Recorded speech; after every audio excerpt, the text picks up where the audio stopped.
La forte décision de Lionel Messi sur son avenir, l'Arabie Saoudite fait une offre pharaonique à Luka Modric. Bonjour à tous, merci de nous suivre sur Afrique Sport pour la matinale du mercredi 14 juin 2023. Nous l'ouvrons avec Aouar. C'était le joueur le plus attendu en zone mixte. Oussem Aouar est revenu sur son choix et ses ambitions avec l'équipe d'Algérie. Pour ses premiers mots sous les couleurs des Fennecs d'Algérie, Oussem Aouar a déclaré ceci: les contacts se sont renoués avec la sélection et moi je n'ai pas hésité une seule seconde, c'est ce que je voulais. J'attendais simplement un petit geste du destin et alhamdoulilah, il est arrivé maintenant, je suis là et très fier. Il n'y a pas eu besoin de convaincre ou de discours cette fois-ci. Franchement, c'était simple et très rapide. On n'a rien eu à se dire. Jamel, il m'a toujours considéré et protégé par moments. Forcément, c'est quelque chose que j'apprécie et je le remercie encore pour l'accueil. Mon objectif, c'est d'abord de bien m'intégrer dans le groupe, trouver les automatismes et être prêt physiquement. Moi, j'arrive avec beaucoup d'humilité. En club, j'ai fait de grandes choses,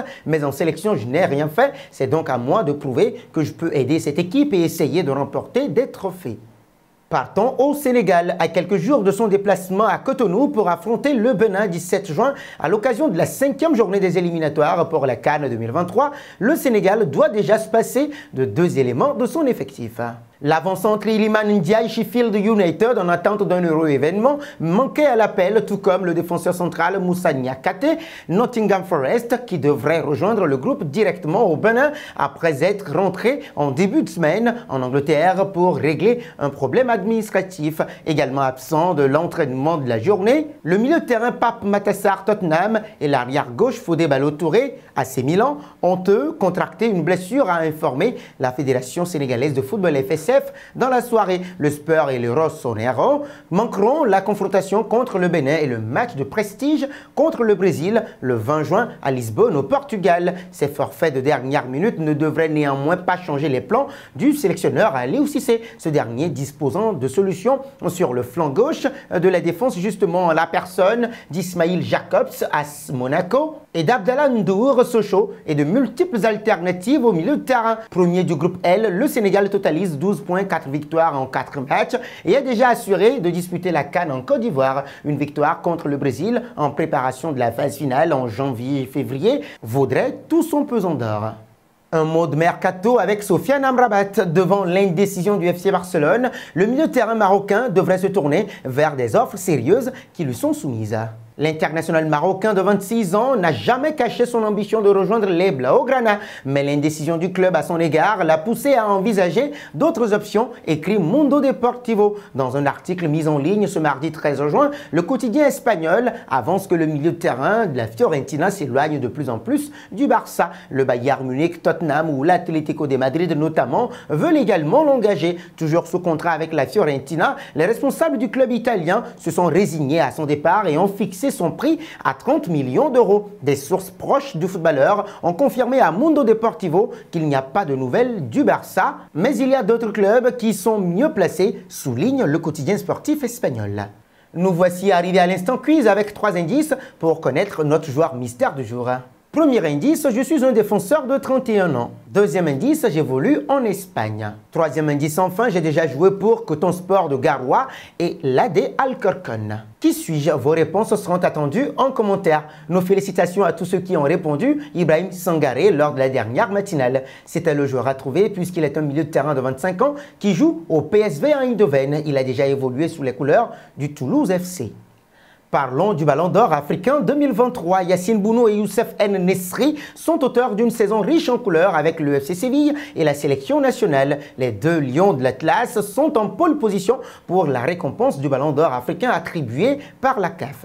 Demi-finaliste du Mondial 2022, second au trophée des bestes du meilleur gardien de l'année ou encore héros et vainqueur de l'Europa League avec le Séville FC, Yacine Bounou fait office de grand favori. Un peu plus haut sur le terrain, on trouve également Youssef N'Nesri qui porte la tacle du club andalou depuis son retour de la Coupe du Monde. Le Ballon d'Or africain de la CAF pourrait être dans les mains d'un Marocain pour la première fois depuis 1998, année où Moustapha Hadji a été sacré meilleur joueur d'Afrique. Victor Osimhen, champion de Série A avec Naples et Riyad Mahrez qui a réalisé le triplé Premier League, Ligue des Champions et FA Cup avec Manchester City apparaissent comme les seuls à pouvoir concurrencer les deux lions de l'Atlas. La performance du joueur au niveau national et international passe avant la permanence des prestations du joueur et d'accomplissements sportifs. Le charisme et l'influence sont les dernières caractéristiques demandées afin d'être élu. Passons à Luka Modric. Selon la Cadena Ser, l'offre de Luka Modric s'élève à 50 millions d'euros par saison pour les 2 prochaines années contre 20 millions d'euros pour le Real Madrid. Le salaire de Modric est l'un des plus élevés du club et s'il décide de partir, les Blancos accepteront sa décision, même s'ils préféreraient qu'il reste.